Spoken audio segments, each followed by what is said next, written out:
সবাই দ্রুত পালান, কাবা শরীফ ডুবে যাচ্ছে।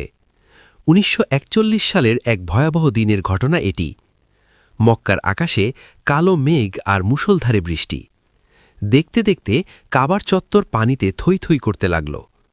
পানি এতটাই বেড়ে গেল যে মনে হচ্ছিল কাবার দরজাও ভেঙে ফেলবে। মানুষের হাহাকার শুরু হয়ে গেল। একজন কেঁদে বলল, হে আল্লাহ, এটা তো তোমার ঘর, তবে কেন এমন হচ্ছে? আমরা আজ কিভাবে তাওয়াফ করব? তাওয়াফ কি বন্ধ হয়ে যাবে? ঠিক তখনই এক ঈমানদার ব্যক্তি সাহস দিয়ে বললেন, ভয় পেও না, এই ঘরের একজন রব আছেন যিনি একে রক্ষা করবেন।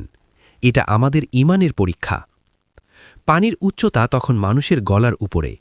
সবাই যখন হতাশ, তখন এক সাহসী যুবক পানিতে ঝাঁপ দিয়ে বলল, আল্লাহর শপথ, আমি সাঁতরেই আমার রবের ঘর তাওয়াফ করব। সুবহানাল্লাহ! তাকে দেখে বাকিরাও পানিতে নেমে পড়ল।